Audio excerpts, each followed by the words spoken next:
بسم الله الرحمن الرحیم. ګوره محترمو، کله چې ماشوم د مونږه قوانین شروع کړل نو په دې قوانینو کې به د سره مونږ اجرام کوو، داسې به مخکې نه بوځو. لکه مثال په طور باندې ماشوم د ټولو نه لومړنی قانون چې کوم دی نو هغه مونږ ضرب ناوله قانون ویلی دی. نو د ثلاثي مجرد نه به ورته د دې مطابق چې کوم دی نو صیغې ریخ کوو او په دې کې به ورسره اجرا وکړو.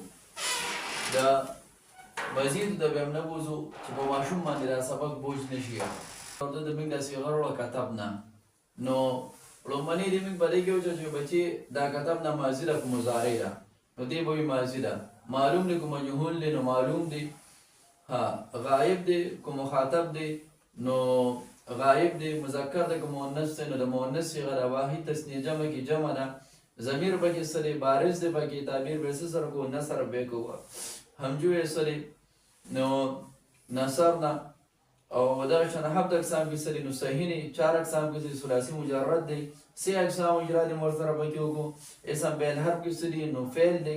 حروف اصلیه پکې کم دي، حروف زائده پکې کم دي. نو حروف اصلیه پکې 3 راغلي، کاف تا با او زائده پکې یو نشته، ځکه ثلاثي مجرد دی. نو دا اجرام به په هر صيغه کې ماشوم سره دا به موږ ورسره کوو. دا خو به د معمول مطابق چې کوم دی نو دې کې چلیږو. او په هر حال قانون کې به بیا ماشوم موږ ډېر راړو. نو دلته کې ماشوم نه بیا موږ تپوس وکړو چې بچي دا کتاب نه اوس وایه دې کې کم قانون لګېدلی دی، دا کتاب نه په اصل کې څه وه؟ نو دې به چې دا په اصل کې کتابت نه و. څه چلو شو بچي؟ 2 علامت د تانیث پکې راغللو، یو پکې تا راغلله او یو پکې نون راغی. نو موږ تا حذف کړله نو کتابنا پاتې شو. نو بیا 4 حرکتونه لګاتار راغلل، دا بام ساکنه کړه نو کتاب نه دی جوړ شو. نو دې با موږ ته دا وایو چې په دې کې دا یو قانون دا څه شلو؟ دا ولګېدلو. ښه بیا بچي دا خو دا وایي چې صیغه چې کوم دی نو دا معلوم ده.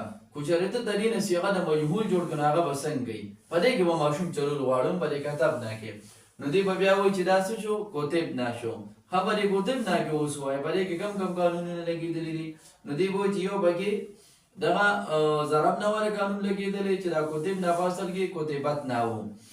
او 2 علامت د تانیث راغلل، یو تا راغله یو نون راغی. نو تا نون حذف کړله نو کوتب نه پاتې شو. خبل بچې به یې کم لګېدلی دی. نو دې به سوچ کړي نو بیا وایي چې دویم پکې ماضي مجهول والا لګېدلی دی. موږ ویلو چې په هغې کې دا کم حروف چې کوم دي نو د هغه وي متحرک وي، نو دې له موږ حرکت چې کوم دي نو څه ورکړو؟ د ضمې به ولې ورکړو. نو دلته کې دا کاف فتحه چې کوم دي نو هغه موږ ضمې سره بدله کړله نو کوتب نه شو. دویم قانون چې کوم دی نو پکې څه لګېدلی؟ هغه کې ماضي مجهول والا لګېدلی. همدې طریقې سره به ده ته وایو چې بچي د دې صیغې نه تو نهمه صیغه جوړه کړه. نو دې به وایي چې کتبتم. هغه اوس وایي بچي په دې کې کوم قانون لګېدلی دی؟ نو دې وایي چې دا کتبتم په اصل کې چې کوم دی نو دا څه وه؟ کتبتمو. په دې کې ضربتم والا قانون لګېدلی دی. نو د اسم غیر متمکن په اخره کې چې واو راشي دغه و موږ حذف کړو نو کتبتم جوړ شو. بیا ورته مثال ورکړو بچي کو چېرې دې پسې په اخره کې ضمیر منصوب متصل راغی، لکه کتبتمو هو راغی یا نی راغی یا ها راغی. نو بیا نو په دې بیا پوه کړو چې دغه و چې موږ کوم حذف کړو نو هغه به څه کوو؟ هغه به واپس راولو. نو بیا به کتبتمو نی بشي او کتبتمو هو بشي. ها په هر حال دا چې کوم دی نو سره صیغه دا نهمه صیغه ده او ضربتم والا قانون پکې لګېدلی دی. خطا دې ده چې کوم دی نو معلوم دی مجهول دی جوړ کړه. نو کوتبتم کوتبتم کې اوس کم قانون لګېدلی دی. نو یو قانون پکې چې کوم دی نو دغه ضربتم والا لګېدلی دی او بل قانون چې کوم دی نو ماضي مجهول والا پکې لګېدلی دی.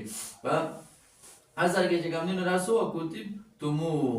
نو اخره نه مو حذف کړو نو کوتبتم جوړ شو. او ماضي نه چې کوم دی نو معلوم نه مجهول جوړ کړو نو کاف لم څه ورکړله؟ ضمه ورکړله. نو دې طریقې سره ماشوم چې کوم دی نو هغه څه دي؟ هغه راړول دي چې ماشوم په دې باندې پوه شي او د یو صیغه کې دا دومره قانونونه موږ دا چې کوم دی نو څه کړلو؟ دا چې کوم دی نو موږ ولګولو.